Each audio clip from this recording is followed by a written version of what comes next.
Hello and welcome to Theology Unleashed, the channel where Eastern theology meets Western skepticism. I'm Arjuna, and today we're going to be discussing hermeneutics. I've got Krishna Kshetra Swami on. He's an academic. He studied at Oxford University, and he's going to be talking to us about hermeneutics. Let's start. Could you tell us a little bit about yourself and your career, and then we'll get into the topic. Okay, well, first, thank you for having me on your program. It's an exciting title you have, Theology Unleashed. And I hope I can bring something to the discussion, something worth considering. My career started at University of California, Berkeley. Several decades ago, I interrupted studies to become a monk in the Hare Krishna movement, ISKCON. 23 years later, I returned to university to finish a degree in religious studies, and then a master's degree at Graduate Theological Union, Berkeley, and doctorate at University of Oxford. I've done some teaching. I'm very much a late starter in the academic world, so still I've done some teaching, University of Florida and at Chinese University of Hong Kong, and I have also taught at University of Pula in Croatia, of all places. And I've done a certain amount of what I call freelance lecturing in universities, in particular in China. And in fact, I just published a book with Yunnan University Press called Advancing Across the Great River, about hermeneutics, focusing on the tradition of yoga and considering it in relation to other traditions, including Christianity, Buddhism, traditional Chinese thought, religion, and a general introduction to a major text of what we now call the Hindu tradition, the Bhagavad Gita. So what is hermeneutics and why should we care about it? Hermeneutics, this rather fancy word, which has come from the Greek, has to do with interpretation. It's generally associated with interpretation of texts. And what is interpretation? It's about understanding and deriving meaning. It's not limited to texts. It involves often the broader category called semiotics or semiotics, which is the study of signs. Signs can include written signs, texts, but also images of all kinds. It can involve gestures, all kinds of human-based expression. And we may say that, taking this a very simple example, a stop sign on the road has a meaning. It has a purpose for being there, which is to tell drivers to stop the car. And so there's interpretation involved. It's an interpretation which is meant to bring about a certain action. But someone coming from another planet may look at this, what we call a stop sign, and may interpret it in a completely different way. They might, who knows how they might see it. So that would be an example of interpretation based on a certain convention or a combination of conventions. The convention of the word with these particular letters, S-T-O-P, as we call them, combining to make a word stop, and then a convention of that having a certain meaning, and then that being placed on a red sign. I don't know if you have the same in New Zealand, but most places I know, a octagonal sign or six-sided sign. I don't know. The whole thing together has a certain message. So that's interpretation. And of course, it becomes much more complex when we get into elaborate written texts. And in particular, it's a concern in the area of theology. So we have traditions of hermeneutic approaches. I should say hermeneutics is the interpretation, and it's also the methodology that's used in interpretation, which may be established by people within an interpretive community, which is generally the same as the community which takes a particular text as, in the case of religion, as a sacred text, possibly as a revelation, a revelatory text. It becomes very important to get the right meaning. If this is revelation, if it's coming from God, or if it's coming from representative or representatives of God, we want to make sure we get the message and get it right. So that's hermeneutics in a nutshell.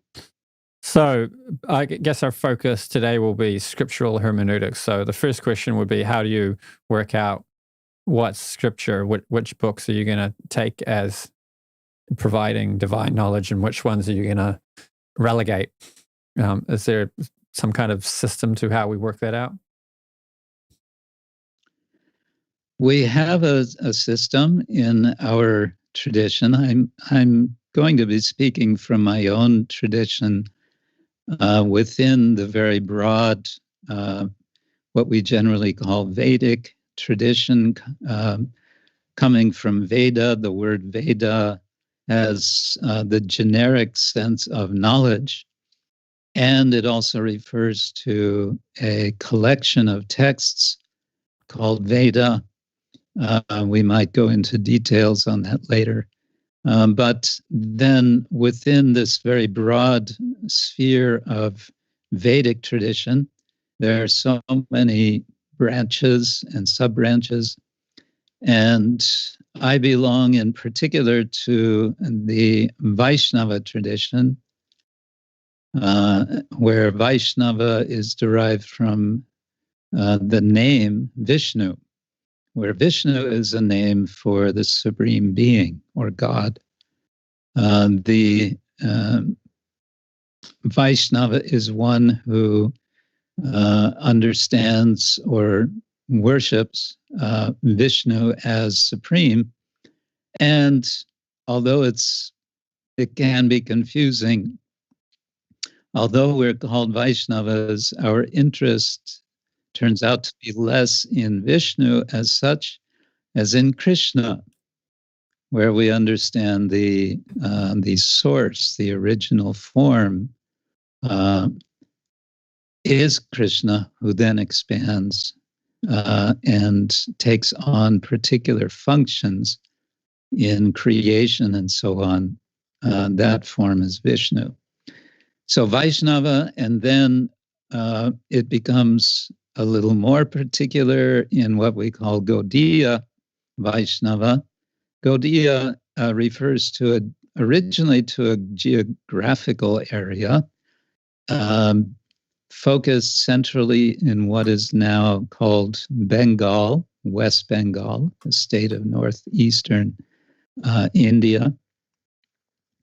It's sometimes also called Caitanya Vaishnavism because Chaitanya Mahaprabhu, Sri Chaitanya Mahaprabhu, is very much considered the founder of this tradition in the early 16th century.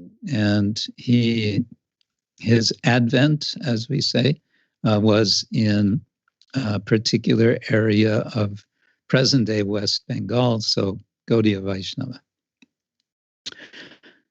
So our core basis for understanding how to select which sacred texts to take as primary comes from a philosopher, theologian of the late 16th century named Jiva Goswami, who was a follower of Sri Chaitanya. Jiva Goswami wrote a set of texts called Shat-sandarbha. These are, Shat means six sandarbhas or treatises.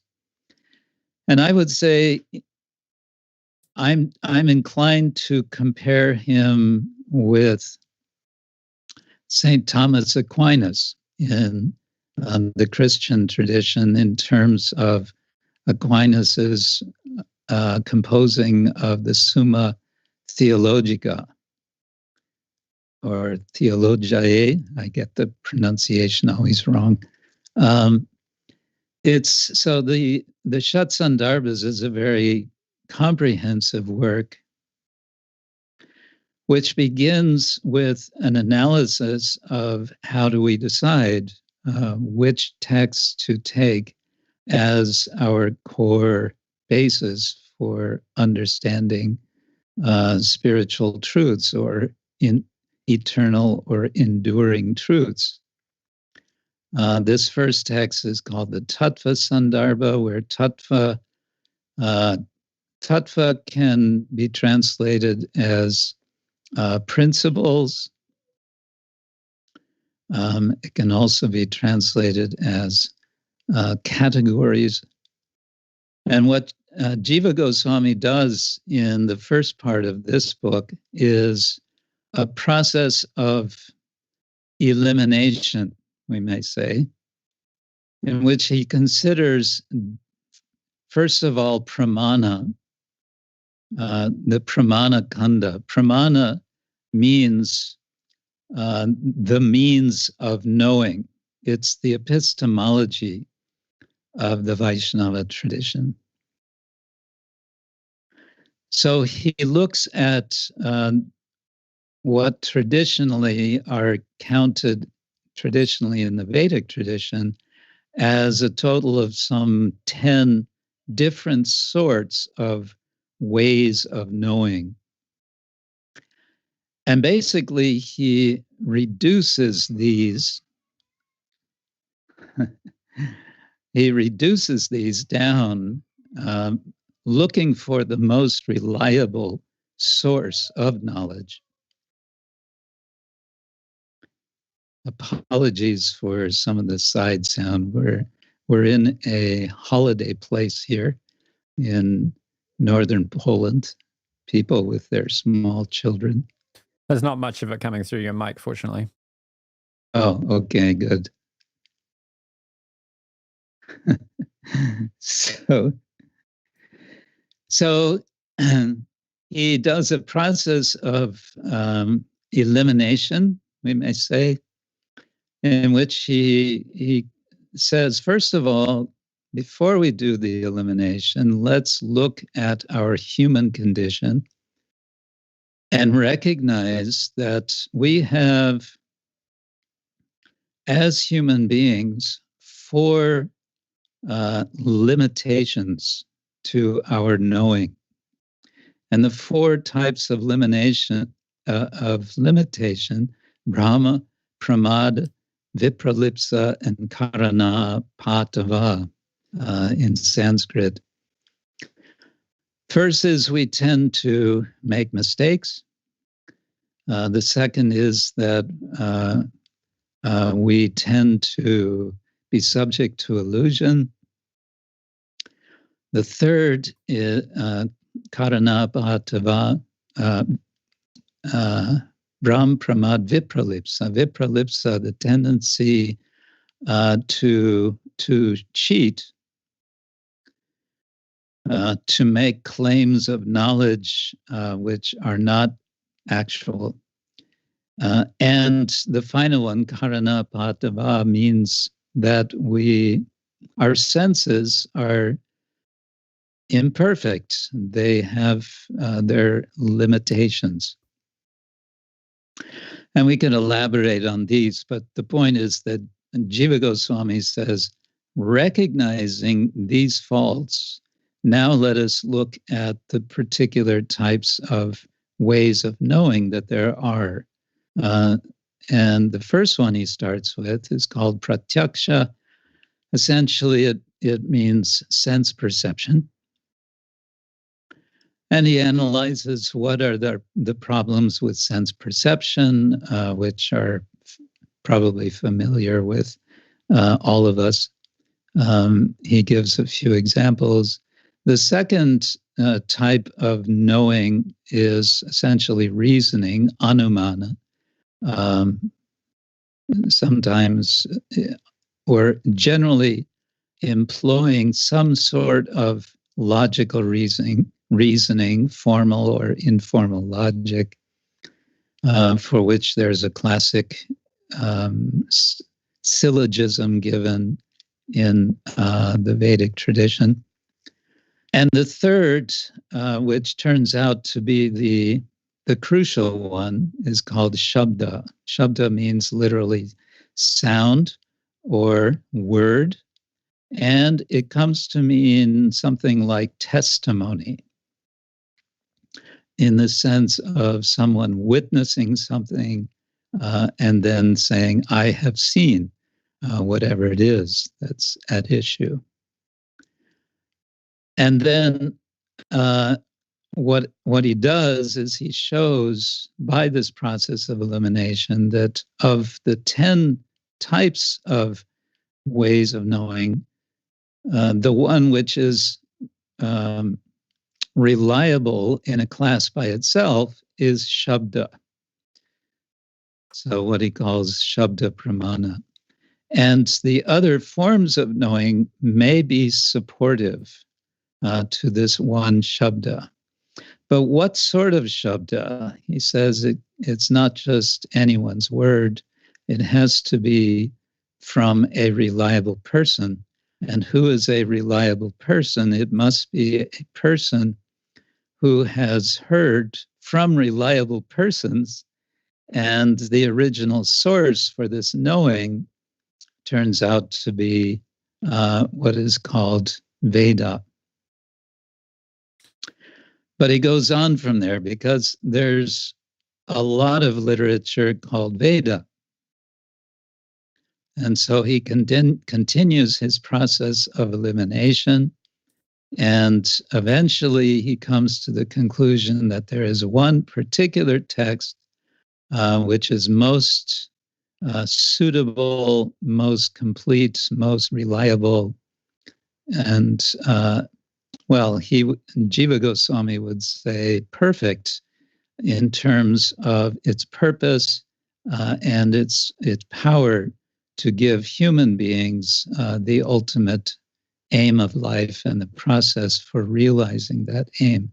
And that is a text called the Srimad Bhagavatam, or it's also called the Bhagavata Purana. So there's a lot there that you just covered that we could go into deeper. Maybe we should spend a little bit of time on some of those points.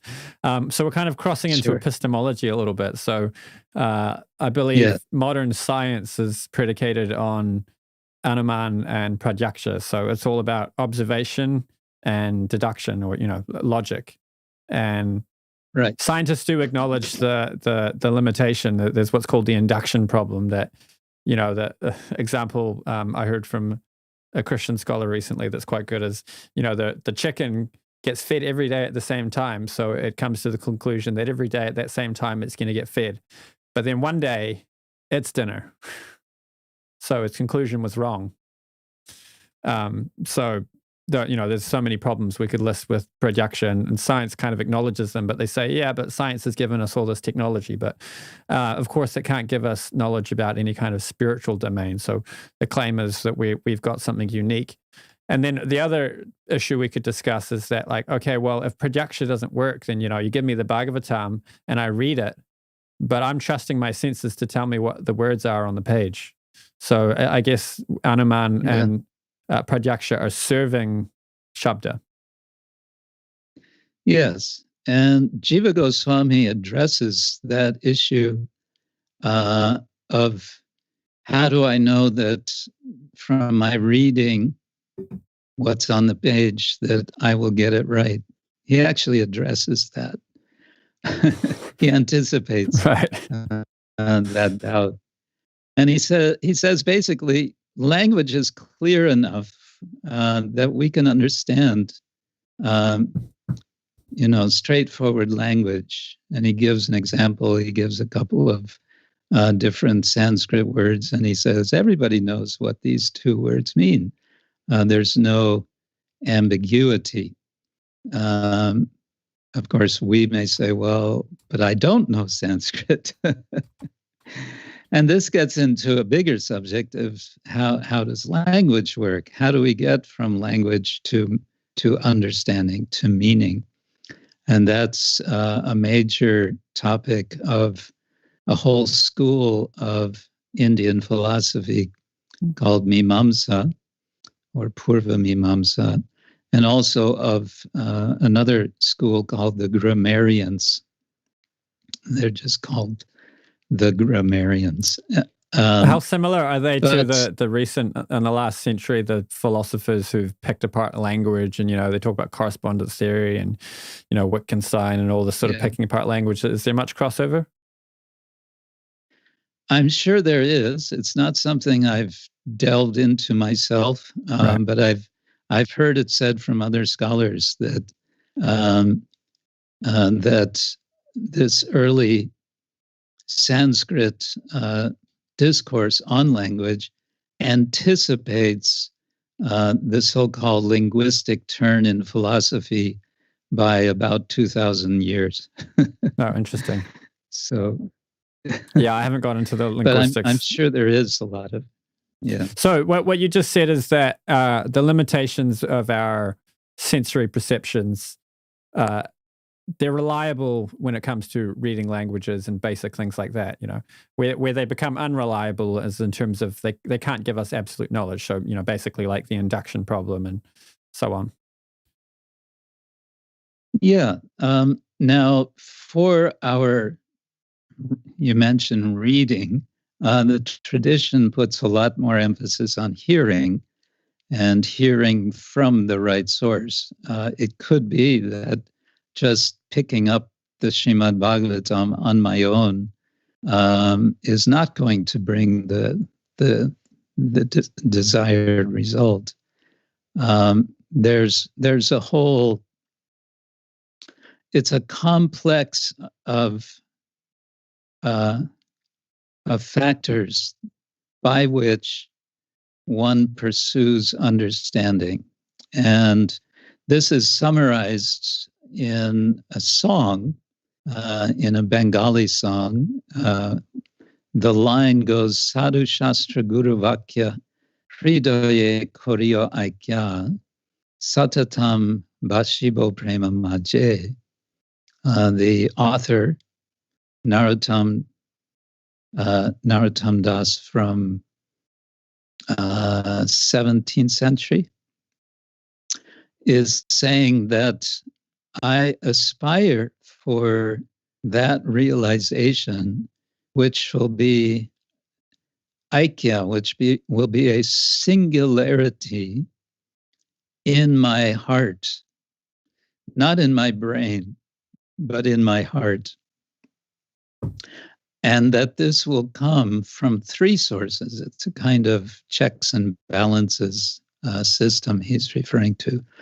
One is Sadhu, excuse me, Sadhu, which means those who are, we can say, dedicating their lives to the practices of the culture of bhakti, of devotion, following the tradition.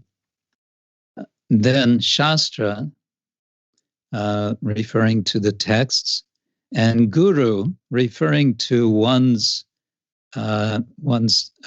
chosen teacher, one to whom one has turned and become dedicated to, traditionally and typically for a lifetime, not as in the university, you go for a course and then you're finished, but for a lifetime. So Sadhu, Shastra, Guru, Vakya, the words that are coming from these three, Chittete or Hridaye, Korya Aikya, may they become altogether one single vision in my heart.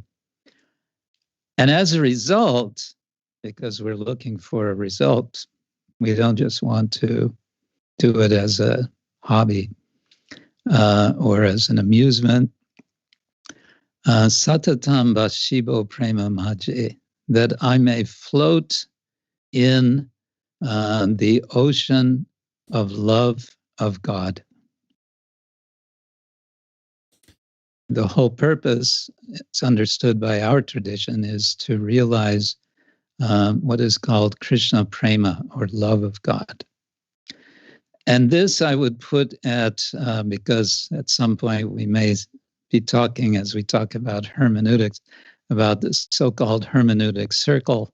They generally don't talk about a center to the circle, and I would say there is a center, and the center is the Supreme Being, or God, and the pursuit of that Supreme Being through what we in our tradition call bhakti, or devotion. So let's see, where were we? So Pratyaksha is able to give us reliable information enough to read a text. Logic, so right. most it's pretty common these days for philosophers and scientists and theologians to think that logic is something you can rest your hat on. But I believe Jiva Goswami argues that logic can be used by someone who's expert at it to argue any conclusion. Is that accurate? Yes. Not only Jiva Goswami, there are many critics within the tradition, the wider Vedic tradition, who have pointed this out, that logic can be used, as you said, logic can be used to argue anything you like. And that, of course, is, and modern logicians, I think, will say the same thing, that logic by itself does not necessarily bring us to truth. It has a certain limited capacity for gaining knowledge. Right, but then we still use logic and sense perception, as we've discussed, because when you're interpreting a passage from Scripture, if it's illogical, then you'll find an interpretation which makes logical sense. Yes. Yes and no. You may encounter something which doesn't make sense to us according to our ordinary experience. Before rejecting it, we want to allow ourselves to get a sort of knowledge which perhaps will come not through our reasoning and our perception directly, but may come from within, from a higher source. Let's put it that way. So I think in any worldview, you've got to at some point say, this bit's inconceivable. So with the naturalistic worldview, that kind of happens at the Big Bang and the beginning of time and so on. And it also happens to some extent in every atom all the time. How is it that electromagnetic fields are affecting electrons and vice versa? But we can't really an electromagnetic field is a very different thing from an electron, yet these two things are interacting. And, yes, as Stephen Barr was saying, I heard part of the conversation you gave me the link. Yes, that's where I got that. How does gravity work, right? How does gravity work? Yeah. We don't know how. Or spooky action at a distance. Quantum physics is pretty bizarre. So for scientists, they place the inconceivable in every single atom, basically. They put it in the creation everywhere. But the Vaishnava paradigm, the Vedic picture, places the inconceivability arguably in a place where it's fit to put it in the absolute truth and God. And when we do that, then everything else becomes conceivable. So where I was going with that is like, you could say, oh, it's illogical, like there's all these arguments that Christians use to argue for a beginning, and then they bring in the Kalam cosmological argument, and then there's like Grim Reaper paradoxes and back and forth. My take on it is that we have no experience of infinity, and our little brains are not capable of conceiving of infinity. So I don't hang much on arguments that deal in infinities, because even if it seems illogical, I think we just can't trust our ability to reason about something like infinity. So this is in relation to your point that sometimes we put logic to the side when we're interpreting scripture. Yes, that would be one way. Of course, infinity, limitlessness. One of the first definitions that Ramanuja Acharya, another of the great, he's also a kind of Thomas Aquinas from South India, from the 11th century. One of the first definitions he gives of God is that he is achintya, he is inconceivable. It's not that he stops there and says, therefore, we cannot even begin to discuss. Rather, that's a starting point. And then he goes on to say, and God has unlimited, wonderful qualities. And of course, the idea is that there's also conceivability. In his ultimate inconceivability, there are also conceivable elements which can be discussed, which can be communicated and appreciated and celebrated. Right. So the next question would be, one question, since we're doing epistemology, is would you say we have internalism or externalism within the Vaishnava epistemology?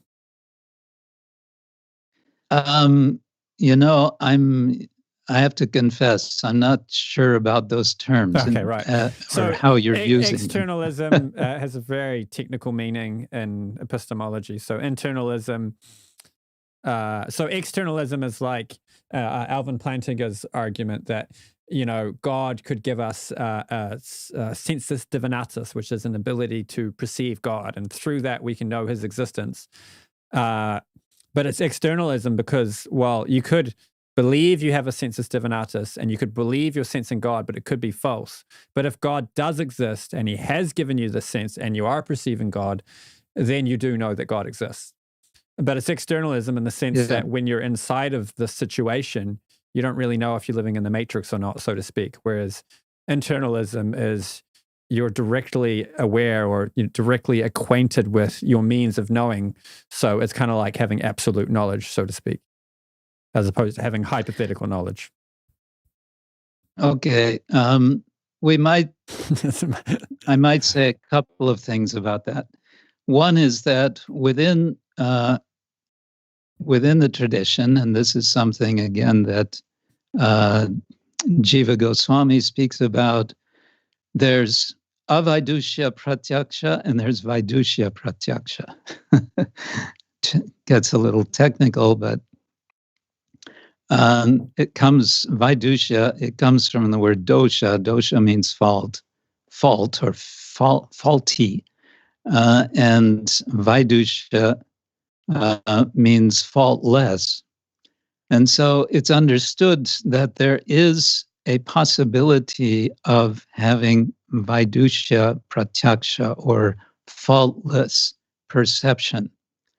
And that faultless perception is generally applied, or the possibility of it is generally applied to someone who is extremely advanced in yoga, whereby it's understood, here's a person who has passed through all the many obstacles in the focus of the mind and the senses, to be able to become utterly and completely absorbed in the object of attention, which is called samadhi. And in that state, such a person's perception is called Vaidusha, or faultless. Right. Now, a broader picture may be helpful to bring in, and that is, and this is very broad, this comes in the study of religion in general, is we can say there are two general approaches to religion. One is that of the receptionist, and the other is that of the projectionist, where the receptionist claims that there is some greater truth, some greater reality, a being perhaps, who is actually existent, is out there, and reveals him or her or itself to human beings, possibly in various ways at various times. So that's the more religious understanding. And then the more skeptical understanding is that of the projectionist, who says, no, we are, as a species, highly imaginative. And so we, in our sense of need for there to be a supreme being or whatever, we project, we imagine, and then we project outward. Now, of course, whenever you look at two alternatives that are quite opposite from each other, for me, it raises the question, is there not some gray area? And it seems to me there is a gray area in which there's certainly a lot of projection, and there is something being received. There is reception. The reception may be faulty. It may be partial, but reception it may be nonetheless. Now, in the Bhagavata Purana, there's also a discussion about this toward the end, in one of the late chapters of the 10th book. It has 12 books altogether. The 10th book is by far the most extensive, describing Krishna's appearance in this world. And at the end, near the end, there's a discussion about language and whether it can communicate knowledge of ultimate truth. And the basic conclusion is, yes, if the ultimate truth wants to reveal himself through language, taking the basic presupposition that supreme being is all-powerful, then it will not be difficult. It will be completely possible for him to reveal, to communicate through language.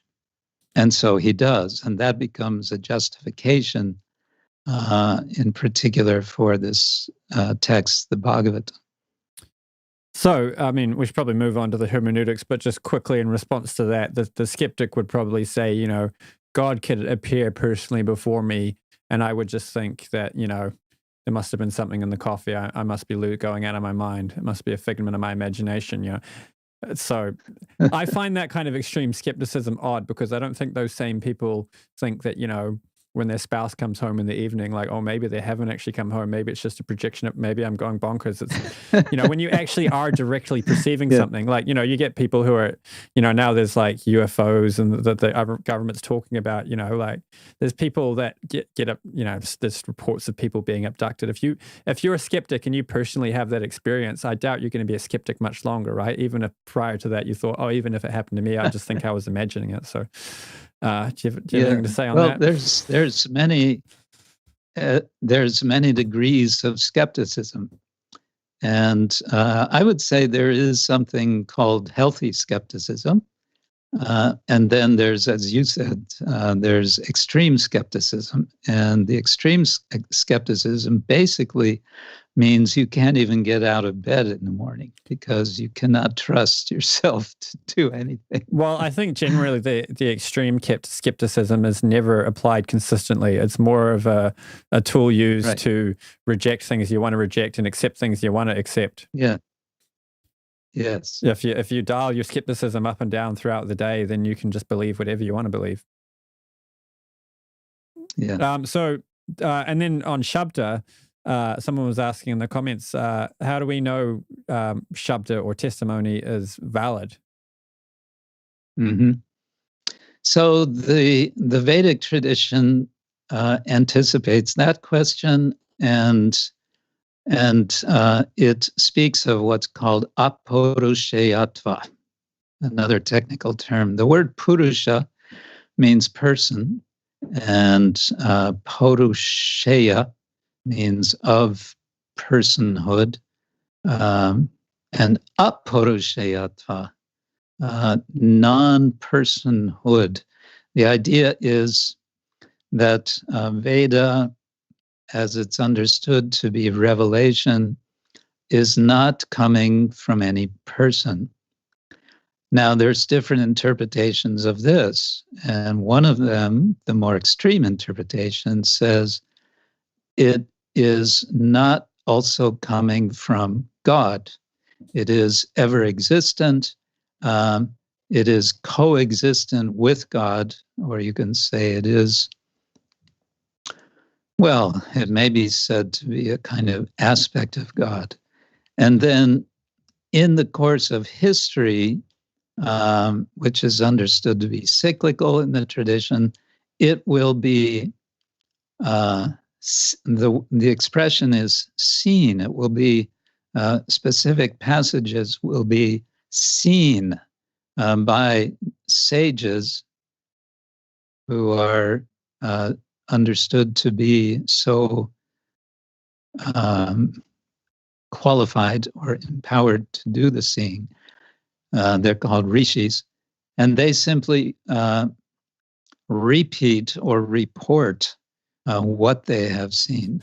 So this is sounding, and generally this is by speaking. So that sounds a bit like science, right? So, there's some wacky hypothesis that, some scientist comes up with, and everybody's like, nah, that couldn't be, surely not.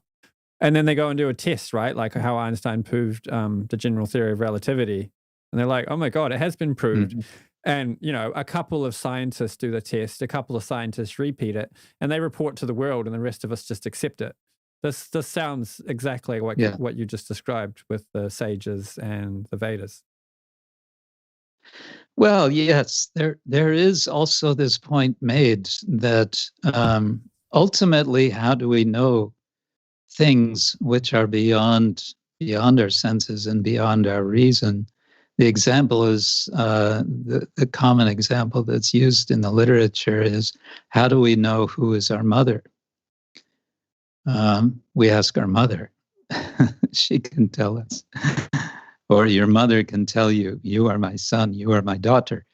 And, that's generally pretty conclusive. So in a similar way, the Veda in general is sometimes referred to as mother, as the source, the mother, the female source of knowledge, where the guru is equated or identified with the father. So the combination of the two are bringing about realized knowledge. Right. So in the case of the mother, we have reasons to trust our mother, right? They're this person, they have good qualities, they care for us, they're always around. It's like, there's no reason for me to think this person would lie to me, and there's no reason for me to think this person would be mistaken. So Right. what would the equivalent of that be for the sages?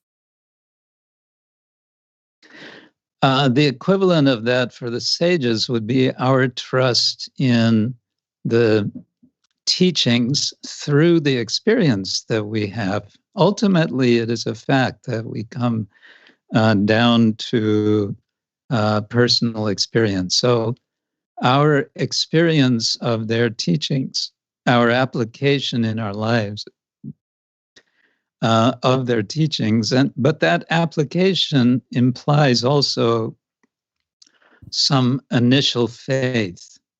And it's been pointed out by, I think, several people that thinking about any kind of knowledge, an initial principle prior to knowledge is some sort of faith.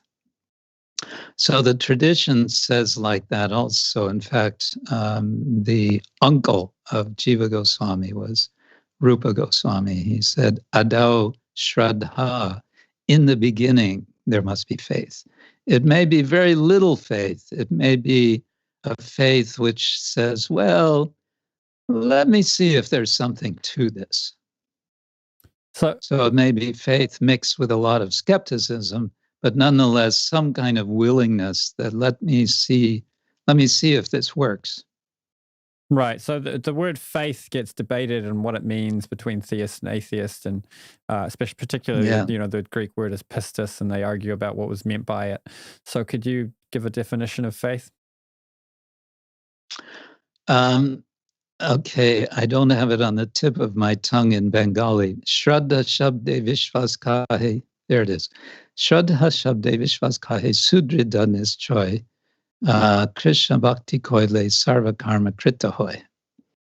It's a definition in scripture called Caitanya Charitamrita of the Gaudiya Vaishnava tradition, which is telling the life and teachings of Sri Chaitanya.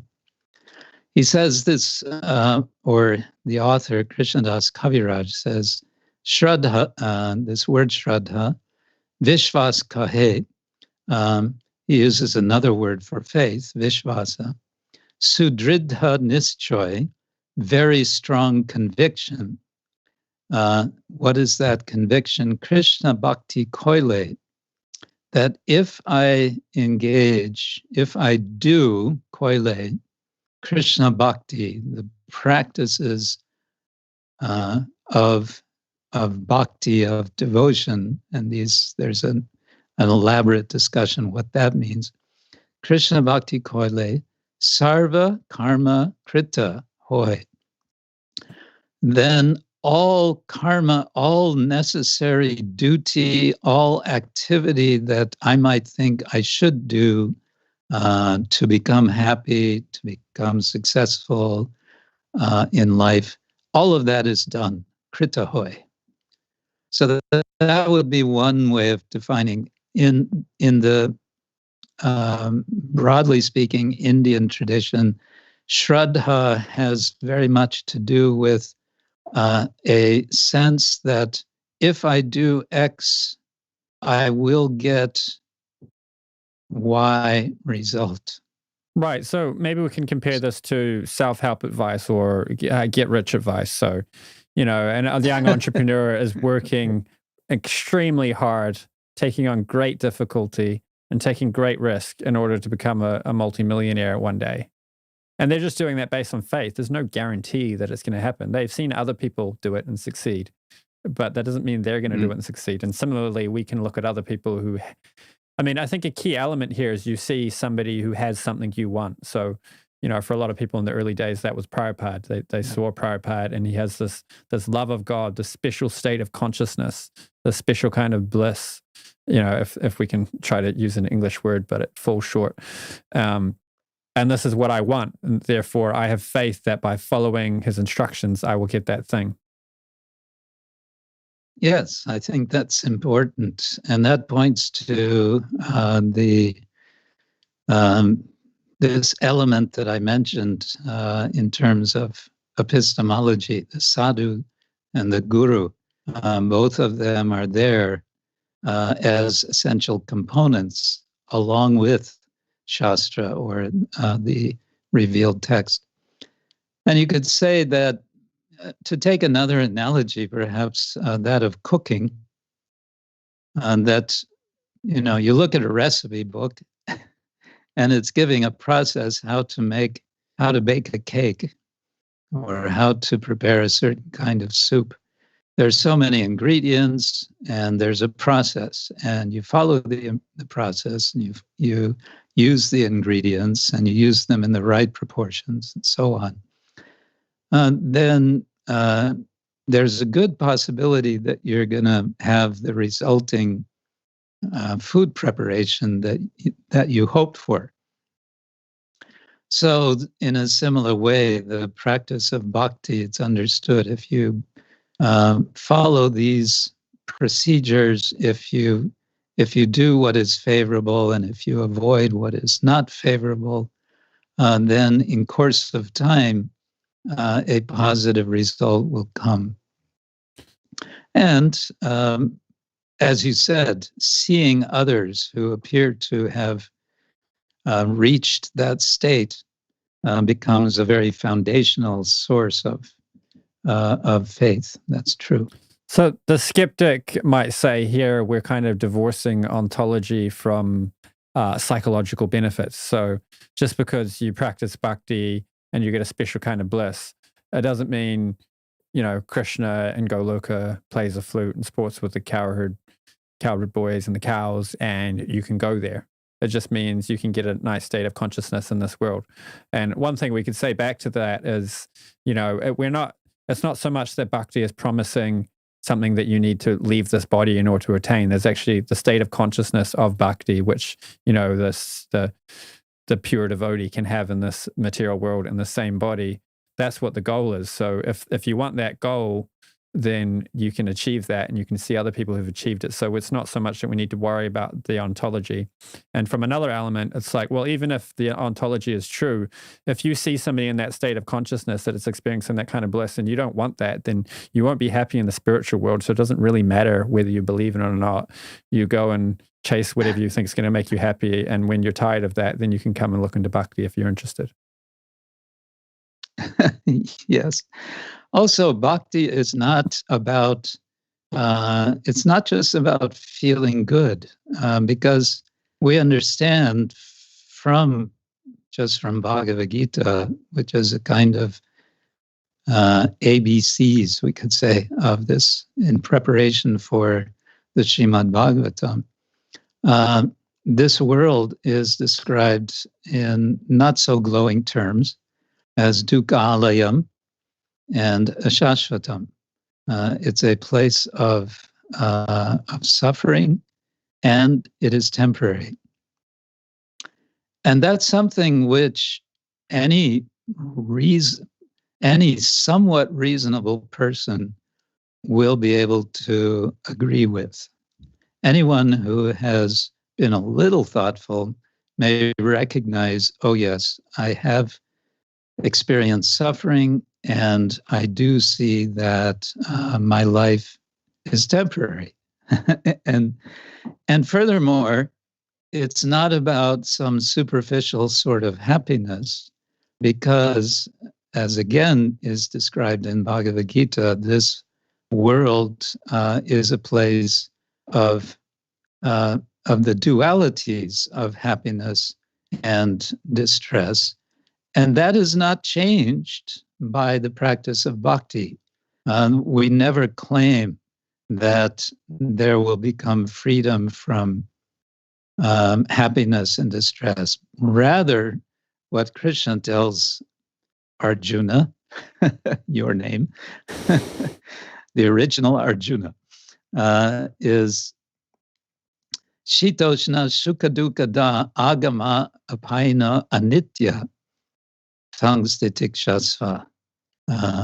You should learn to tolerate these dualities of the comings and goings of, the heat and the cold, the happiness and the distress, the success, the failures. So you mentioned the business person who's looking for success and pursuing it with some kind of faith in a self-help business book, whatever.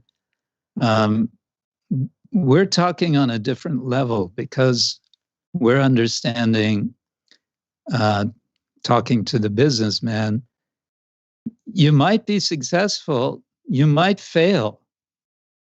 What are you going to do if you fail?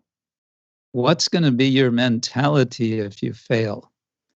And Krishna is urging us to rise above the success, the failure, etc., by recognizing our identity beyond the ontology, the ontological existence, which is unaffected by these changes. So that's kind of lesson 1 in Bhagavad Gita. There will be all of these changes, and we can, with a certain reasoning, recognize that there's something beyond, something of ourselves, which is beyond these. And that's where, Krishna gives, actually just before speaking about tolerance, he speaks about our changing bodies. The body is growing, it's changing, it's dwindling over time. But the sense of I, the self, is not changing. So what is that is not changing? That is the sort of essential, and that's the beginning step in self-realization. So we've done a little bit on epistemology and a little bit on what bhakti is. So now maybe we can get back to hermeneutics. So back to hermeneutics. With regards to selecting which scripture we give priority to, why the Vedas rather than the Quran or the Buddhist literature or the Bible would be one question.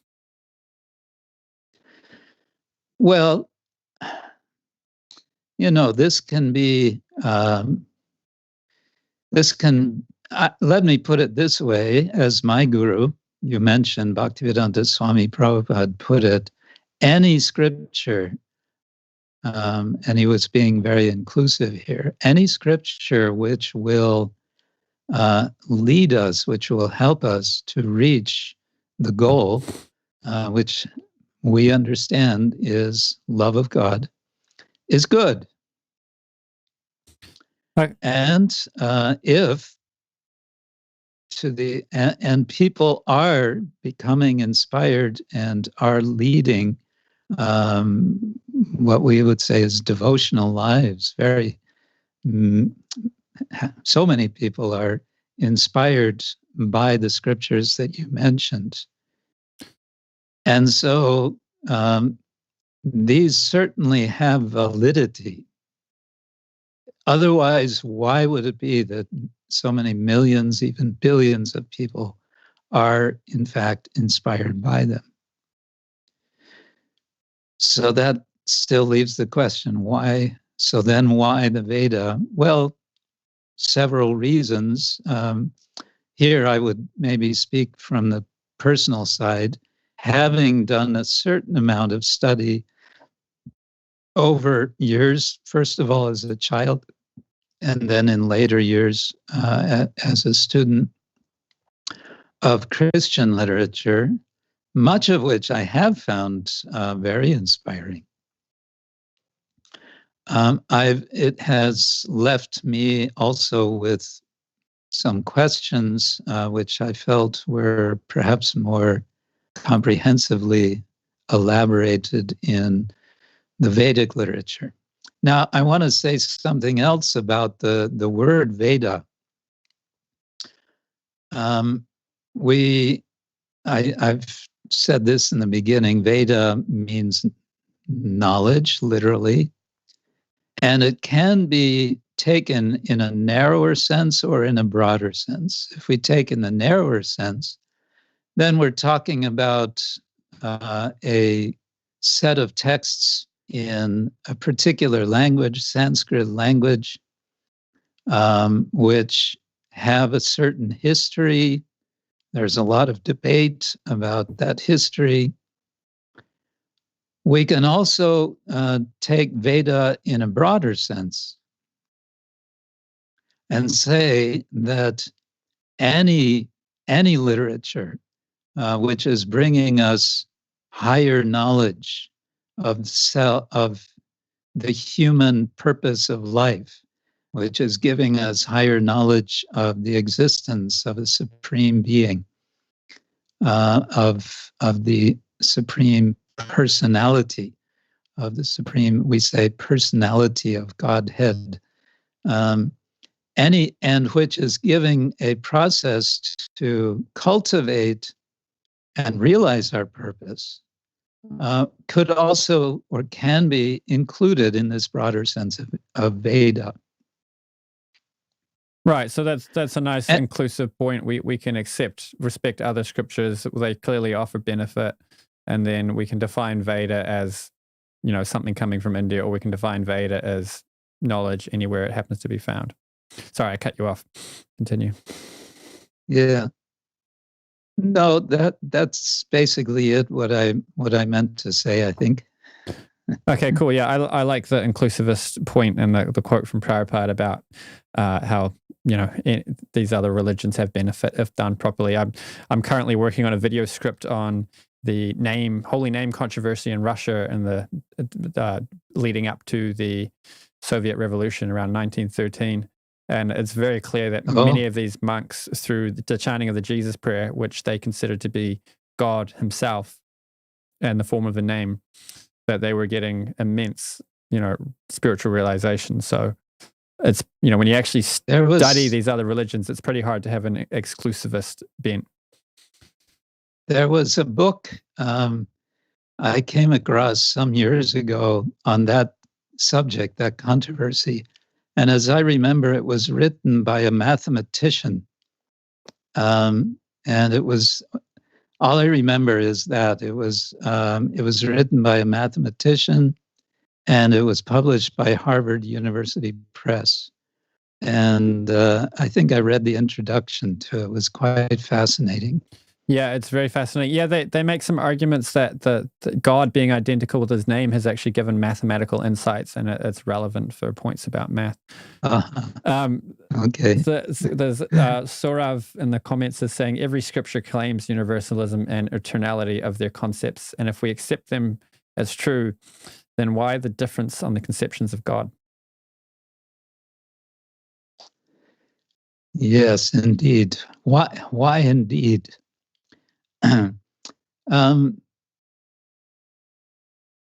There may be different ways of approaching this. This has been a subject of discussion in the Christian tradition for a long time. How should Christians relate to other religions?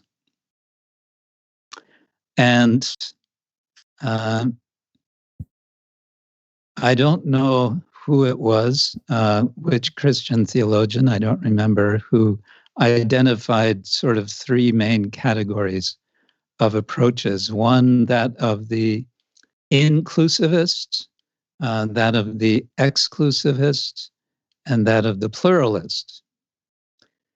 And the inclusivist is one who says that I, as a whatever, fill in the blank, as a Christian, as a Muslim, as a particular type of Christian or Muslim, or myself as a Gaudiya Vaishnava, when I look at so-called other religious traditions and their descriptions of God and their understandings of the practices that I should follow, I can see how all of these can be included within the broader sphere of my understanding. So that's like saying my religion's true and other religions are true in as much as they converge on my religion. And I can see that other religions do converge with my religion, with the truth that comes from my religion in significant ways.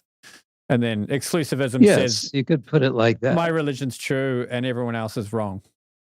And then that's pluralism. That's a nice, simple, perhaps New Zealand style way of putting it.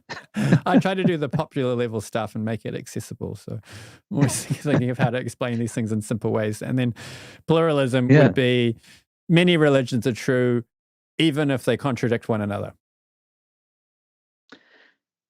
Many religions are true, even if they conflict with one another, or the conflict is my own limited perception of them, which may be combined with a limited perception or reception of the different religious traditions.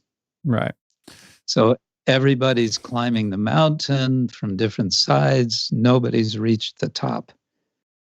But then we can say that, give a kind of explanation of how the differences arose, that different calibers of people with different interests and different vices exist in different parts of the world. So God would send teachings and teachers to those people who were, teaching according to their level.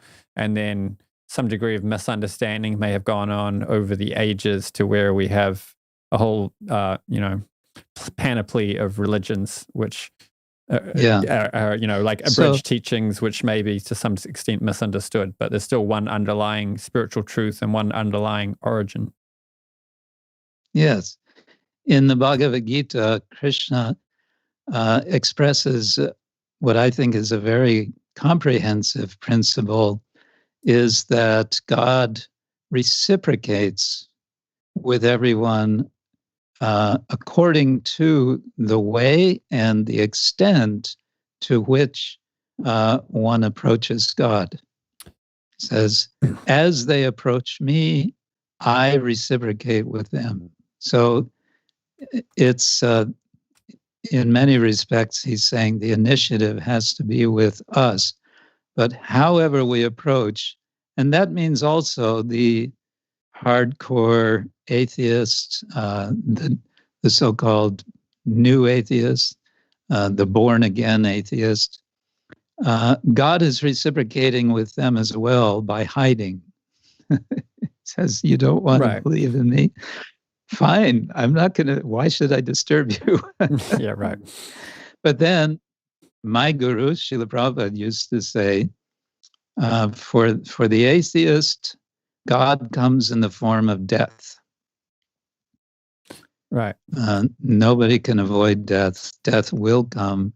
And even if in the last breath one is saying there's no God, then God will still take one in the form of death. So there's this quote, God is too big for just one religion, which kind of gets at the idea of God reciprocating with different types of people in ways like we have this term, God is polymorphic, and so he'll appear in ways suitable to the different devotees. So for a Muslim, when they have spiritual experiences, they see green, which is a sacred color for them, and so on. And atheists uses an argument as against the existence of God because all these religions are contradictory. But it could be that God is just allowing the different religions to have, different misunderstandings. But the goal is not to have an accurate ontological understanding in every detail all the time. The goal is to get the result. And to do that, then maybe understanding things in a slightly different way, which may be a little inaccurate, may be beneficial. Yeah, okay. That's a nice way to put it. I would also say, and this is something which maybe not all my colleagues would agree with, but to your point that God is too big to be contained by any one religion, I would say that I, as a practicing Gaudiya Vaishnava, feel very much open to be enriched by other traditions. And this is the basis for me of appreciating the value of interreligious dialogue, and also of what my doctoral supervisor, who is a Christian theologian, a comparativist Christian theologian, Francis Clooney, now at Harvard, has developed to a great extent, and that is comparative theology. It's a whole field now of academic study, comparative theology. Is that different from comparative religion? Him, comparative religion, but comparative theology it's another area. It's more comparative religion is sort of viewing religion from the outside. Religion is, the study of religion as an academic study is, in a sense, pursuing the study of religion generally as an outsider from any particular religious tradition. Whereas theology is taking seriously and typically practicing based on a theological tradition. And now there has been developing, well, you mentioned there's comparative religion, and that's a whole field which it's been popular, and then it lost popularity, and it's come back. And some people, scholars of religion, reject it, and some embrace it. But now there's comparative theology, in which we look very carefully at particular expressions of theological understanding in different traditions, and see how we can relate these with understandings in other traditions, and how to make such comparisons meaningful, and so on. It becomes very refined practice. But my point, this is a sort of general principle which I learned from Professor Clooney, is we become very familiar with the style of language, the style of expression, the style of thinking within our own tradition, from our own texts, which we identify with as our own. If we break out of that and sort of venture over to listen as openly as we possibly can to an expression from another tradition, we may find, if we allow ourselves to be enriched by what we hear in such a way that when we come back to our own tradition, we look with fresh eyes at what we generally hear, or hear with fresh ears what we generally are accustomed to hearing. Now, typically we jump on differences because we live in a competitive world in which everyone thinks, your religion, my religion. And so we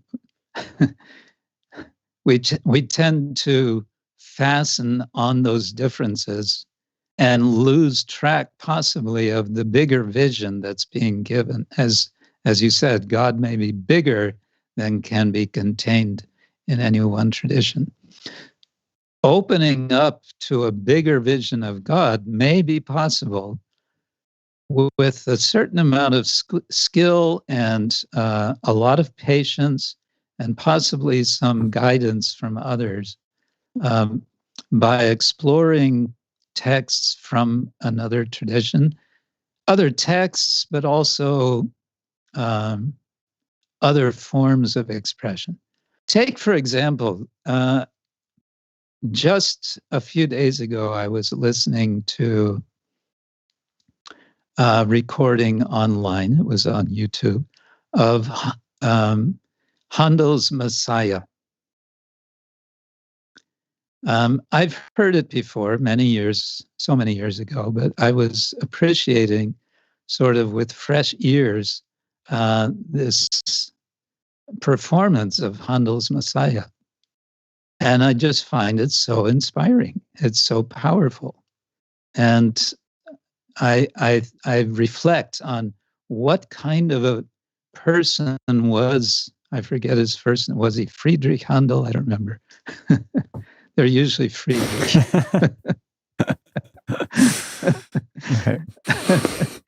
George Handel? I don't know. Georg. So, but I just, and what it inspires is a sense of wonder. In me, it inspires a sense of wonder and a sense of what must be that vision. George Frederick Handel. Okay. Georg Friedrich. I was right. I just got them in the wrong order. So I don't know if I'm a little bit on a rant. I don't know if that makes any sense. I've been having a similar experience studying the Emir Slapsi, I think is how you say it, which is the Russian name for the name glorifiers in Russia and the Eastern Orthodox Church. And you study their teachings, and it's like, this is right out of the 10 offenses of the holy name, and this is right out of Shikshastakam. Like, it doesn't have, it's not like as comprehensive, I'd say. But the depth of realization they have on some of these points goes beyond what your average Hare Krishna devotee has. At least the ones I was reading is pretty phenomenal. So we're gone on maybe 80 minutes now or something. So maybe we can try to get to hermeneutics, which is, when you have a passage of scripture and you're reading it, how do you ensure that you're getting the correct meaning? So there's the direct meaning and there's the indirect meaning, and there's various ways to know, tools that might be used. And within the Christian tradition, which we're going to be having a dialogue with Keith Ward, who's a top-level Christian scholar on comparative religion, or maybe we'll be doing comparative theology, hermeneutics, and who was my mentor for my first degree at Oxford, so I know him quite well. It's very serendipitous. I just asked a Christian scholar I know, who's a good Christian for hermeneutics, and he told me 2 names, and I emailed one of them, and he agreed to come on, and he happens to have been one of your professors at Oxford University and also be a very high caliber scholar from what I've heard about him. So I'm looking forward to that. So, so the question with other religions would be, quite a number of the hermeneutic tools employed within our tradition will also be found in Christianity, I would imagine. Mm-hmm. So maybe. I would think so, yeah. So I'll let you go where you want to with explaining some hermeneutic tools. Okay. For that, I'm going to take reference a little bit from a project which I was somewhat tangentially involved with in developing a course for people in our own tradition, because problems have come up in the course of in recent years. People reading texts and saying, how am I supposed to understand this, and so on. Or people using text to argue for their bigotry. Yeah, people also arguing for their bigotry. That's also so. Don't get me started. So we came up with, we means a group of myself and some colleagues in my tradition. It's been over a process of about 3 years, actually. We came up with a course in which we identify 40 tools. You use the word tools. So we have 40 specific tools. But before we have the tools, we have 24 principles upon which the tools are based. And then the principles are based, again, on what we're calling qualities, of which there are 6. Well, each one of these 6 is actually 2, so we could say 12. But just very briefly, the 6 qualities are: first, humility and service mood; second, fidelity to text and tradition; third, discerning search for truth; fourth, an honest and authentic conversation; fifth, openness to change and transformation; and sixth, benevolence and generosity. Now, each of those are, very broad terms, and they're not none of them are measurable, but they give a certain direction, a certain sense, a certain ethos in which the practice of Vedic hermeneutics, as we understand it, can be effectively done. Right. So that's kind of like a methodology. Like, these are the things that the qualities you need to bring to the table if you're going to successfully, correctly understand Scripture. And then the hermeneutic tools, in terms of like the logic and the grammar and when to take the direct meaning and when the indirect meaning, would be things that you employ from that space. Well, okay. Depends how you want to use the word methodology. I would prefer the word ethos. Okay, yeah, that's better. Yeah. Maybe the whole process, which begins with identifying qualities and then going to principles and then to tools, that entire thing I would call methodology. Oh, okay, right. So I was distinguishing between ethos and tools just then. Right. Okay, let's use methodology. Yeah. So, and then I won't go through all the principles, but we start with Sri Krishna is the object, purpose, and ultimate goal of all Shastric knowledge. So for any now, Christians obviously, someone from I was going to say that. Someone from outside the tradition is going to say, "Well, that doesn't work for me." But one might substitute for Sri Krishna. One may substitute, Yahweh or some other name of God. We understand there are many names of God in the Islamic tradition. There are 99 names of God celebrated, and so on. And then we go from there. For example, we go into the subject of pramana, of epistemology that we've discussed already quite a bit. And then we talk about one of the principles is hierarchies are present within Shastra and between Shastra. Now, the word Shastra won't be familiar. It just means something like sacred text.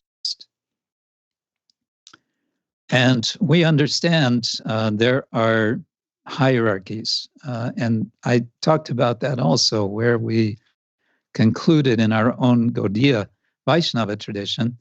And there are other Vaishnava traditions which also put the Srimad Bhagavata Purana on the top of the list as most important. They prioritize.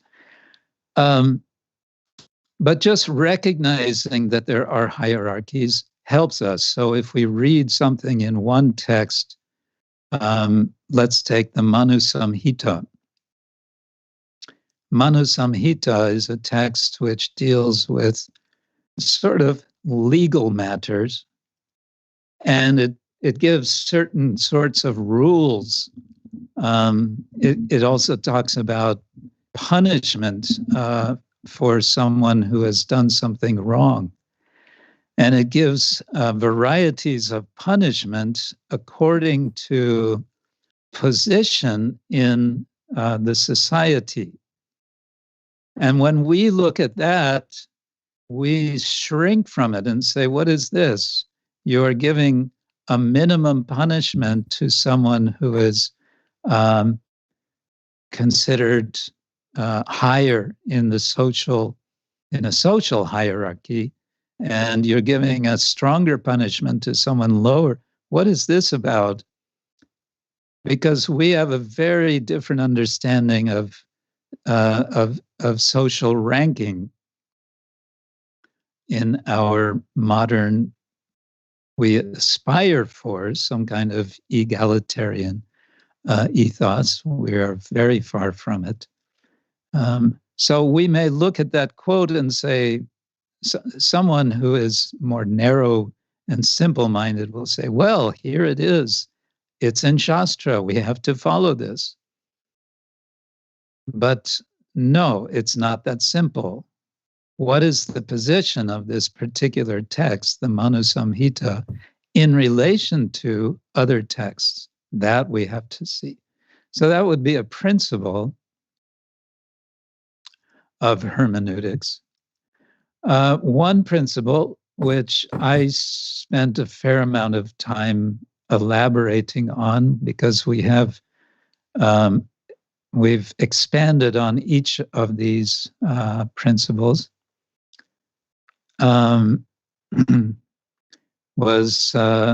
it's called insight emerges through apt dialogue and through mediation, resolution, or reconciliation of paradox, apparent contradiction, and multiple views. In other words, it's not going to be always the case that that sacred text gives us a clear black and white answer to what is and what is not, or what should be done and should not be done. There's a term, parokshvada, which means indirect speech. Sometimes there are teachings which are not clear, and they can be said to be intentionally not clear. And we want to say, why would anything be intentionally not clear? And the answer is because we are being called upon to use our intelligence, our experience in this world to apply our understanding to whatever it is that's being said. So that's like a teaching technique, which is pretty common. You get the student to figure it out for themselves, and then they really learn it. Yeah. Like when I did my electrical apprenticeship, I was pretty much put working by myself very early on because of the dynamics of the company I worked for. But it meant that I learned really quickly, whereas if I just could like ask somebody every 5 minutes how to do something and what to do next, I wouldn't have learned nearly as fast. Exactly. Now, one of the principles which I especially like that we articulated is this: the highest truth aims at the welfare of all. So if we're looking for the highest truth, one way of judging, are we getting there, is this benefiting everyone? So none of that hypothetical, we're harming them now, but saving them from eternal damnation in some hypothetical future. No, that's that's very problematic. Yeah, it's worth mentioning. That kind of reasoning. Yeah. So, and then that was just 2 or 3 examples from our principles, and then I'll give a few samples from our tools. As I mentioned, there are 40 of these tools. The first one is to ask ourselves the question, how does this statement or series of statements point toward Krishna. Because if you remember, the first of the principles was Sri Krishna is the object, the purpose, and ultimate goal of all Shastric knowledge. So then we can ask, how does this point to Krishna? Or does it? If it doesn't, or if I don't see how it does, then I need some more help. Then considering of the pramanas, or the epistemological tools, understanding how they are being used is important. Identifying the genre of texts. We understand there are many different genres of Vedic literature. There are three general categories, and I mentioned we consider the Bhagavata Purana as the highest, one reason being that it includes all three genres. Genre being said in the sense of what sort of way is teaching being given. And the first of these is called Prabhu, or master. It is as a master is teaching a servant, basically by command. Do like this. And there's the core of one whole school of Vedic philosophy, Mimamsa, is very much about identifying those commands and then understanding the commands and then following them.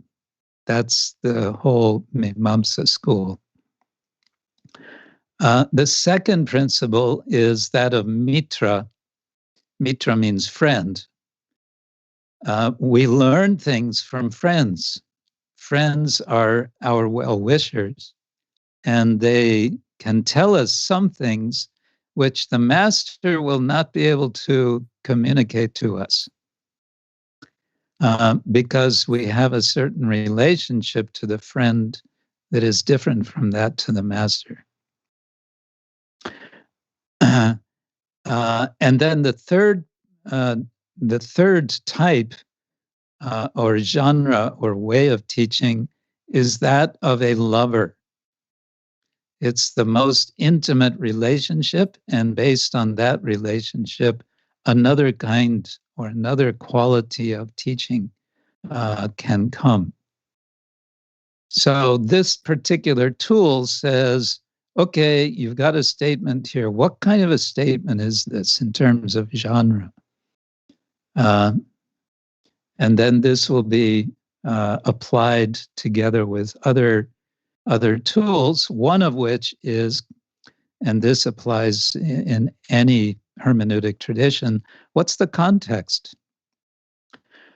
What has been said prior to this, and what has been stated after whatever it is that I am hearing or reading? What is the bigger picture? What's the broader message? Is this what's being spoken? Is this a principle, or is this a detail?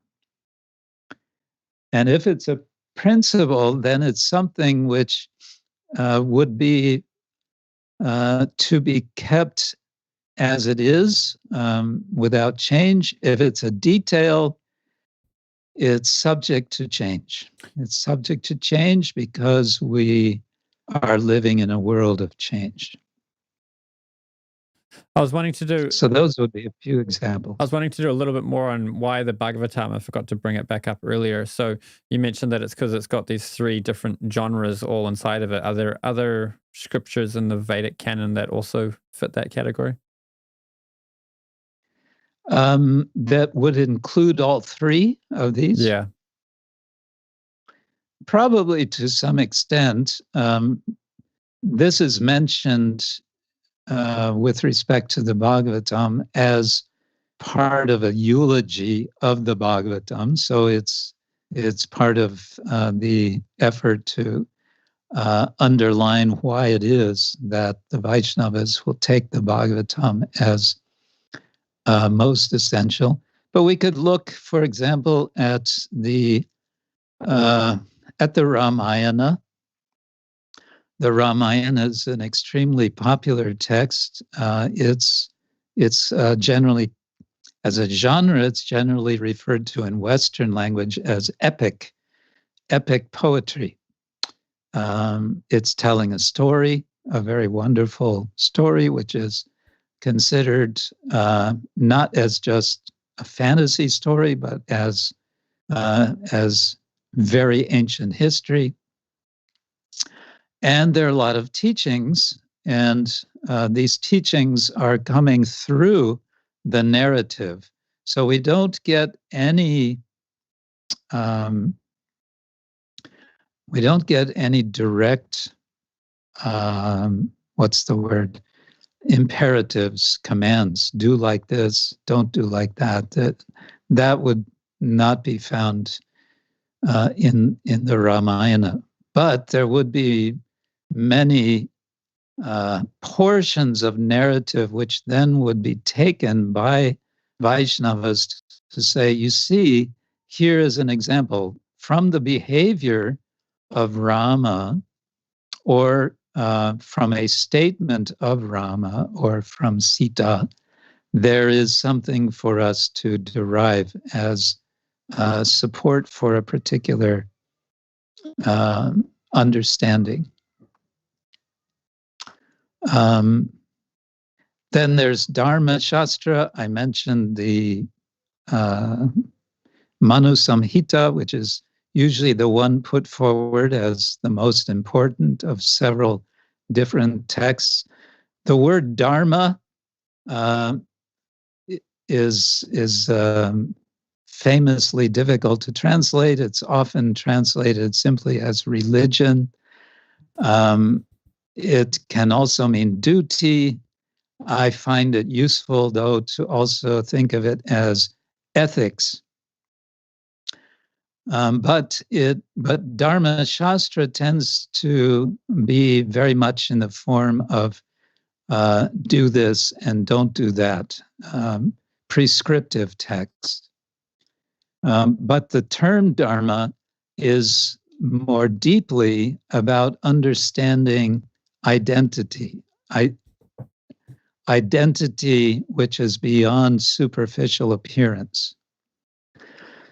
So it's emphasized that we as living beings are of a certain dharma, and that, or our dharma, which does not change, whatever we may think or not think, in whatever condition we are eternally servant. We are servant of God. That is our ontological position. And based on that understanding, then comes the question, okay, if I'm a servant, what am I supposed to do? And that will depend on so many factors. What kind of capabilities do I have? What sort of mentality do I have? And so Dharma Shastra deals quite extensively with that subject, how to make the best, to put it in a kind of simple way, but one that, again, Srila Prabhupada used to like to say, how to make the best use of a bad bargain. The bad bargain is this temporary body which is subject to disease, which is subject to so many kinds of disturbance. This is our bad bargain, but it's a good bargain in the sense that we can use it in developing our God consciousness. So how to make the best use of it, that is very much what Shastra is about. How does that relate to why Bhagavatam? Why Bhagavatam? Because the Bhagavatam is giving us in a very comprehensive way and a very, I would say, relishable way,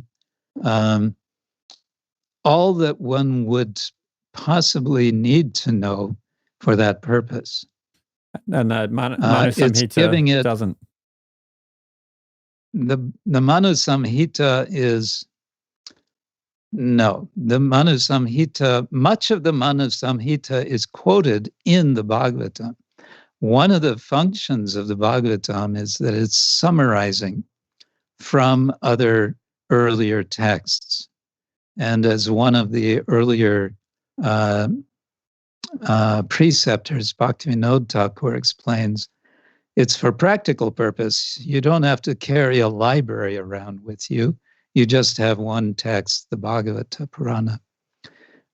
So we can say it's inclusive of, there are many direct quotes from the Manu Samhita in the Bhagavatam, but it's extracting from other texts in order to keep the focus on the goal, whereas on the goal of Krishna Prema, of love of God, whereas so many other texts, like the Manu Samhita, like the, I haven't mentioned the Mahabharata, have other preliminary goals. It's generally understood there are 4 categories of human aim, Purusha Artha. The first I've mentioned is Dharma, which has to do with piety, with getting right with fellow human beings, with society, and more broadly with the environment, which is something very much of concern nowadays. Artha is turning more to selfish interest. I need to maintain myself. I need to feed myself. How to do it? So artha means earning. It means value. It means profit. So we are pursuing dharma. We are pursuing artha. We also pursue what is called kama, which is to be distinguished from karma. Karma means action. Kama means desire. We all have desire to satisfy our senses, both our physical senses, and the mind is included in this tradition as one of the senses. So we like to watch movies. We, want to read stories about other people. A lot of this has to do with kama. And the fourth of these 4 general pursuits is mukti, also called moksha, which means liberation. And here the notion is of a permanent solution to what's understood in Vedic literature to be, a problem. And the problem is that we all have to die, and we don't want to die. And not only that, but we understand we will be reborn, and we don't know where we're going to be reborn. And it may not be a pleasant situation of rebirth. So dharma, artha, kama, and moksha, these are the general goals which much of Vedic literature is concerned with. And in contrast to this, the Srimad Bhagavatam is concerned with what's called the 5th goal, which is prema. And it's setting aside, it's not ignoring the other goals, but it's setting aside, or it's putting into perspective these other, the first 4 goals. So in that respect, the Bhagavatam is very much favored by our tradition. So a lot of that, what you just explained, was that we accept the Bhagavatam, we give priority to the Bhagavatam because of the content of the Bhagavatam, and you explained the nature of the content of the Bhagavatam and how it summarizes other scriptures. It contains all 3 genres and its primary focus is, I mean, perhaps we could say Bhagavat Dharma, and you called it, you said prema. Yes. So the other question would be, what about, from taking passages within the text themselves to work it out? For example, there's those verses in the Shiva Purana and some in the Padma Purana, I think, which mention that Shankaracharya came to give a covered meaning of the Vedas. So that's one hermeneutic we can apply. Okay, somebody might say that's interpolated. I don't know if there's any evidence for that. Evidence for interpolation would look like the Sanskrit being written in a way which doesn't match the way the rest of it's written. I'm not sure if there's any evidence for that. Are you aware of any? It's not something I've gotten into, okay. But it wouldn't be so difficult to interpolate. And Sanskrit is, it's possible to write Sanskrit in such a way that it could fit, so to say, whatever it's been written earlier. Well, but I want to say also, because you mentioned 2 Puranas, the nature of the Puranas in general is that they're highly fluid. And this is where the Bhagavata Purana also is different because of its commentarial tradition. You mentioned the Padma Purana and which? The Skanda? Shiva Purana, I think it's called. The Shiva Purana. Whenever we say, oh, it's in the Padma Purana, the first question has to be, right, which edition? Where? Which manuscript? But we're glorifying the Bhagavat Purana. This is my point. And this was one of the reasons that Jiva Goswami said, we take the Bhagavata Purana because it's it's of all the Puranas, it is extremely stable. Yeah. Stable meaning we don't find interpolation or extraction. Because, why? Because there has been a commentary on the Bhagavata by a certain sage scholar from the 14th to 15th century named Sridhar Swami. And he commented every single verse of what traditionally is called 18,000 verse text. What we have presently is 14,200 and something.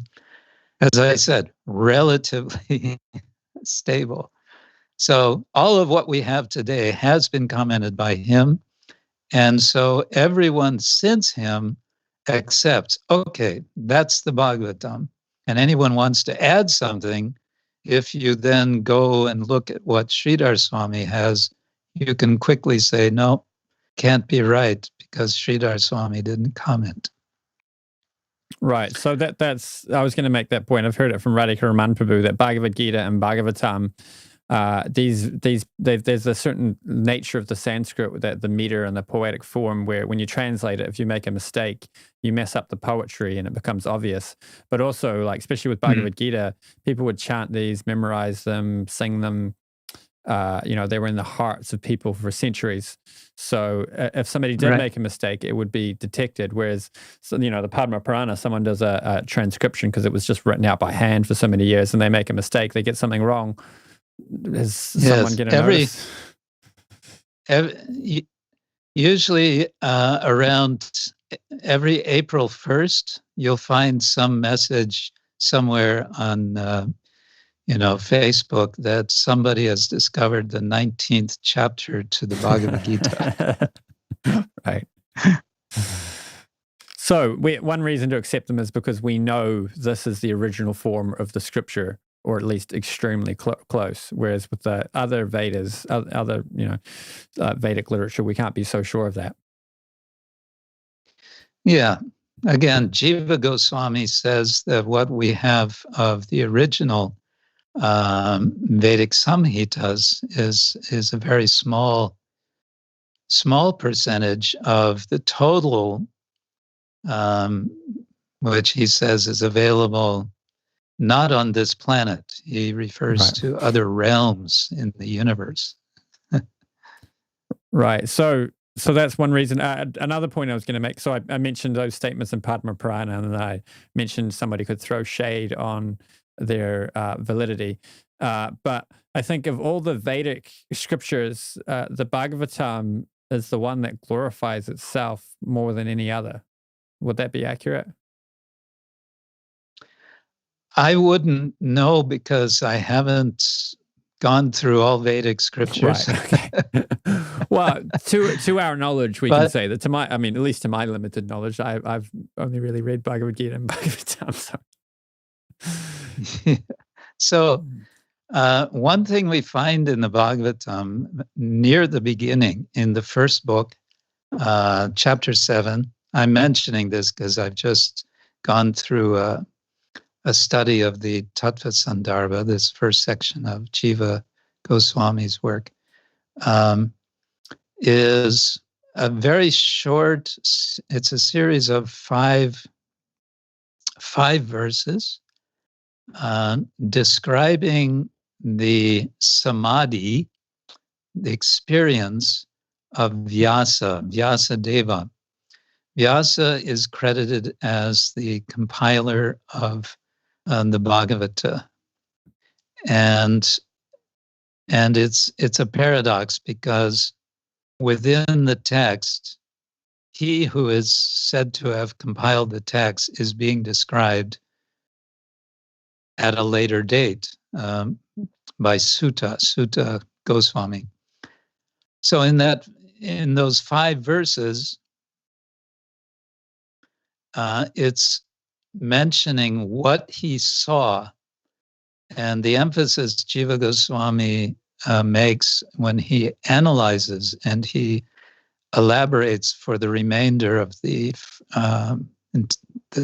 practically the most of the Tattva Sandarbha, he's elaborating on these 5 verses, is that Vyasa saw, this is what he saw. What did he see? Bhakti-yogena manasi samyak pranihite amale apashyat purusham purnam mayam yat apashrayam.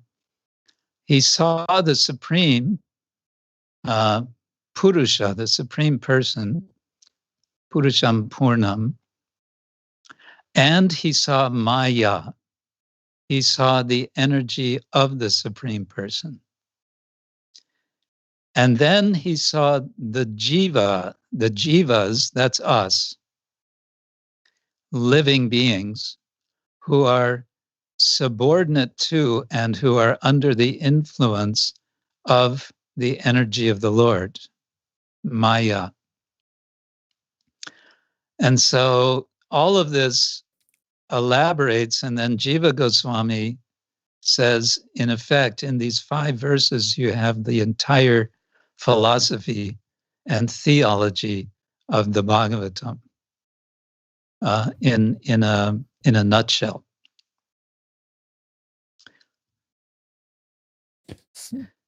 So the verse, so that's one argument that's given, is that Vyasadeva compiled the Vedas, and then his lamentation, he was depressed, and then Narada Muni came and said, the reason why you're depressed, you've done a horrible thing. You've written all these scriptures that don't directly glorify Bhakti and the Supreme Personality of Godhead. And then he went on to write Bhagavatam, which is the essence of the Vedas, or it's the commentary on the Vedanta Sutra by the author himself. It's called the ripened fruit of the tree of the Vedas. So that's one way the Bhagavatam glorifies itself. But I was also thinking of how the Bhagavatam says, it kicks out all cheating religion, and how it is the torchlight of knowledge in this age of Kali. So I don't know if there's any other Vedic scripture that says this is the book to shine a light into the darkness of Kali Yuga. I also don't know. So, I mean, if it is the case, it's definitely there in the Bhagavatam. If it is the case that the Bhagavatam's the only ones making these claims, and we're going to accept the Vedas all in toto, and then we find that when we accept all of them, this one's saying, I'm the one you want to focus on, then just by accepting all of the Vedas, we end up accepting the Bhagavatam as with priority. Yeah. Yeah, and we also understand, going back to Narottam Das Sadhu Shastra Guru Vakya, we want to look for a culture in which we're going to be able to get Shastra along with Sadhu and Guru who will be able to teach. Otherwise, we can't just go to a library and pick up something from Veda and get much benefit out of it. And it's the Bhagavatam, which has this long tradition of commentary. I mentioned Sridhar Swami, but it goes right up to the present time. It's a living tradition, is the point. Well, if it is a spiritual science, then we would expect, like other sciences, that you need to learn it from somebody who's competent in it. So Prabhupada will give the example that you can't just go and get a medical textbook and then call yourself a doctor after reading through it. Yes. Okay, so we're coming up on 2 hours. I normally make these 2 hours, but we haven't done a whole lot of hermeneutics. I don't know. I'm sorry if I went off on sidetracks. No, I was doing that because personally, I've studied epistemology a lot, and I get into the atheism, theism debates, and I've got some Christian friends who are quite into Advaita Vedanta, and so I've debated with them. No, Bhagavatam, and so I was like, oh no, we should cover this. Yes. Well, I suppose we can continue another time. We could do another 5 or 10 minutes on hermeneutics if you've got some points you'd like to make, or we can wrap it up to you. I would say just generally that the hermeneutics in relation to the Bhagavatam is, as I mentioned, the commentarial tradition is alive today, and that means that the practice of hermeneutics is ongoing. And it's also the case that there are disagreements within the tradition which are there in the commentaries. But these are differences which are not necessarily, or which generally are not, it's not life-threatening. It's differences whereby one can understand, okay, we can take this statement in more than one way. We can appreciate that there are many ways to understand this. And here I would point to the work of a scholar at the University of Chicago.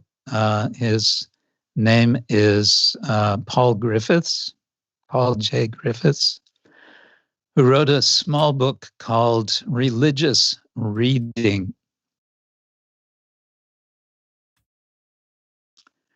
And he's making his book, he's arguing that religious reading is very much missing in modern life. He contrasts religious reading with what he calls consumer reading. And he says that unfortunately, most academic reading is just that. It's consumer reading. It's reading to get something quickly that you can use for your own benefit, for your own argument, or whatever. And once you've read it, you don't read it again. Religious reading is very different.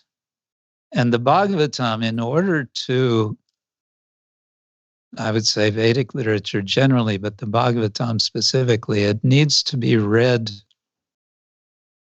within this culture which I've spoken of, and it needs to be read and again, read and read again, and heard and again repeated. And by this, just like cultivating a garden, you're cultivating a vision. The idea is one wants to learn to see everything, the world, to see oneself and the world and beyond the world through the eyes, through the vision that Shastra, in particular the Bhagavatam, is providing. That's the idea. So I've linked that book in the description and in the chat, the one you just recommended. So I was more picturing we were going to talk about, like, here's a set of rules for how to interpret a given line of text, and you apply these rules, and here's how you work out which rule to use, and then if that rule doesn't work, you use this rule, and that's not really what you're putting forward at all. There may be some of that, but it's not so cut and dried generally. I would say the sort of approach that you're referring to it's a kind of legalistic approach. Yeah, right. So that's what you'd use in a debate. Yeah, you might use in a debate. And we do discuss also in our course on hermeneutics, we discuss about debate, and we discuss about 3 qualities of debate. And this comes not specifically from our own Vaishnava tradition. It comes from the philosophical school of Nyaya, which is the school of logic, in which they discuss the process of debate. And the first and best type of debate is called Vada. And Vada, the word Vada can mean statement, it can mean doctrine, but it has the sense here of a common pursuit of truth, where the aim is not to win an argument. The aim is simply to understand, to get deeper understanding. So already this type of debate is sort of out of the picture of most of what we think of when we use the English word debate, because when we're thinking of debate, we think of winning, isn't it? Somehow prevailing with our idea. Well, I distinguish between academic debate and popular level or internet debate. So the academics, or political debate. When you have an actual philosopher on, if you show them a hole in their argument, they'll just be like, "Oh yeah, I didn't realize that before. Let me reformulate my argument." Right. Whereas, if you're debating an internet atheist and you point out a flaw in their argument, they'll just use any rhetorical device they can in order to not let the audience figure out what you've done. Yes.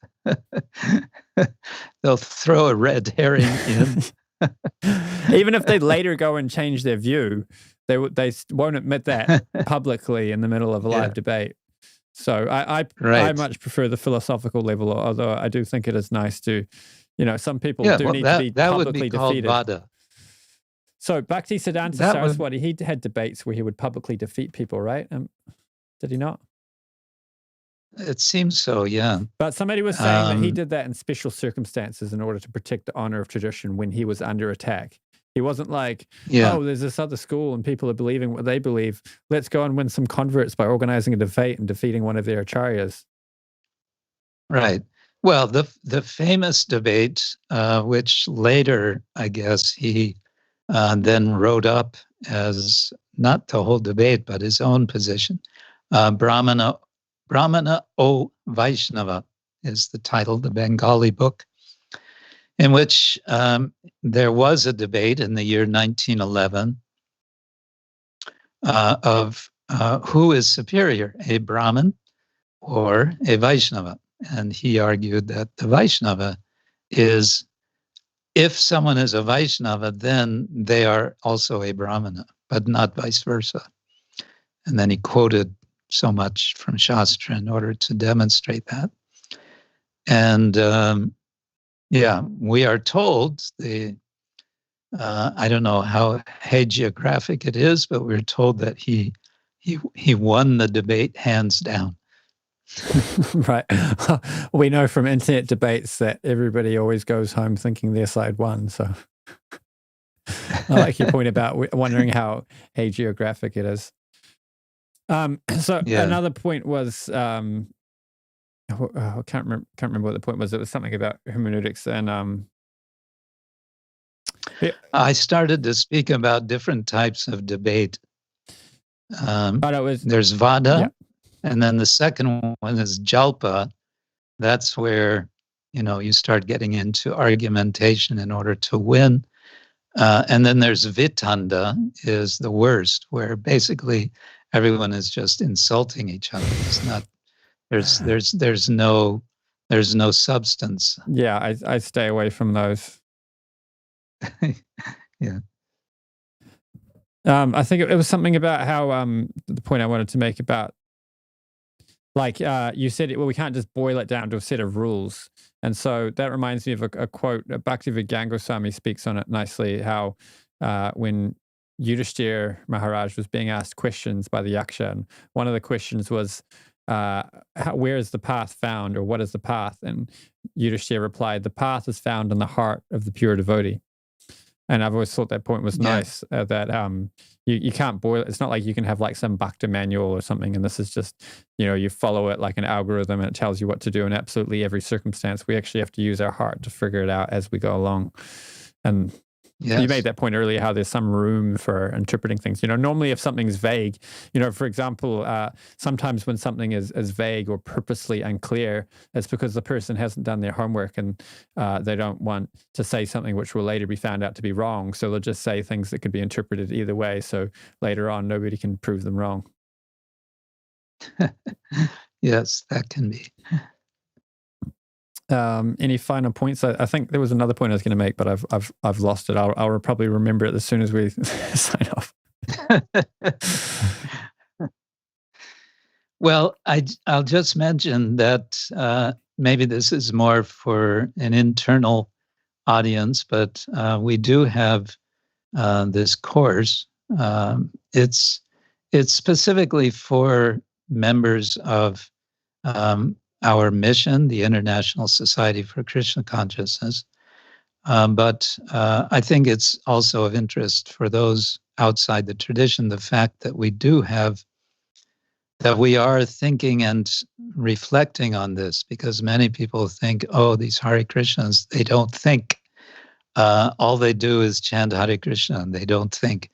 They may be surprised that we do a lot of thinking, a lot of very refined reflection on a very vast collection of what we consider sacred literature. And it's an ongoing process, which, because we've created this course, we're encouraging members within our society to think more deeply and to discuss more expertly and more effectively about the content of our scriptural tradition, in order to come to deeper understanding for ourselves individually, for our community of Gaudiya Vaishnavas, and also for our presentation of what we take as valuable for everyone, our appropriate presentation for others in the wider world. Cool. So should I put a link? I'll put a link in the description if people want to learn more about the course you're talking about. Well, I have to say, this is still in early stages. Okay. We've taught it. Right. We've taught it twice to sort of small, sort of pilot testing groups. And I think it's going to be a while yet before we have, up and running for the world. All right, so to say. Cool. So what I would like to post, I'll have to give this. Well, maybe I can find it here now. Is a link to a film which I have prepared, It's a 1-hour documentary on the Bhagavata Purana. And it's a discussion which I had with several scholars. We had an academic conference in Chennai some years ago, and I interviewed them. So this may be of interest to some of your listeners. You can give me the link after, so we'll put that in the description. Okay, I'll give you later then. Cool. So, any other final points? I think that's it from me. Cool. So for now. Thanks for coming on. We've got a few more planned with Krishna Kshetra Swami. We're going to do one, I think it's next week or 2 weeks from now, same time, with Keith Ward. You want to say something about Keith Ward for the audience? I just mentioned earlier, he was my supervisor. He was my mentor I did a second master's degree in Oxford before I went into the doctoral program, and he was my mentor for that. He's a wonderful, highly respected scholar in Christian theology who had serious, I think he still has, he's retired now, he had serious interest in other traditions than Christianity. So he was interested in comparative religion and comparative theology. He was what's called the Regius Professor of theology in the Theology and Religion faculty at Oxford University. Regius Professor means he was appointed by the Queen. So it's a quite special kind of position. I was wondering what that meant. Sorry? I was wondering what the Regius meant. Yeah, he was appointed by the Queen. And aside from that, he's a very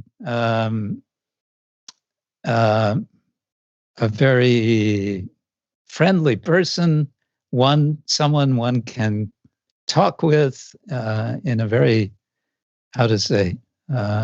he's a very genial person, I think is the word. And his writing, I'm just rereading one of his books. He wrote a book for a general audience called God, A Guide for the Perplexed. And there's a lot of humor in it. It's theological. It's also historical, but it's extremely readable.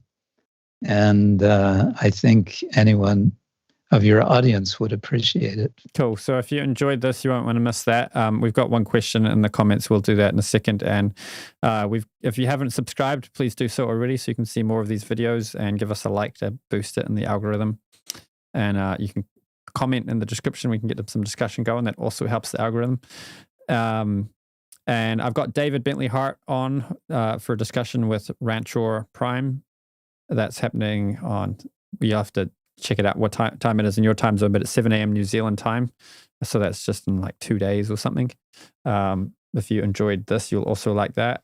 And then I'll just pull up this last question. How to determine what is prescriptive and what is descriptive? None of our acharyas seem to have given these terminologies. Can you explain this, Maharaj? That's interesting. Well, in excuse me, in Sanskrit language, there is grammatical difference. In the Sanskrit language, a prescription will typically be given in a particular form of a verb called the vidhi lin, which is translated in English as optative. The optative form is, well, sometimes it's called a command, but it's not always a command. It can also just be an invitation.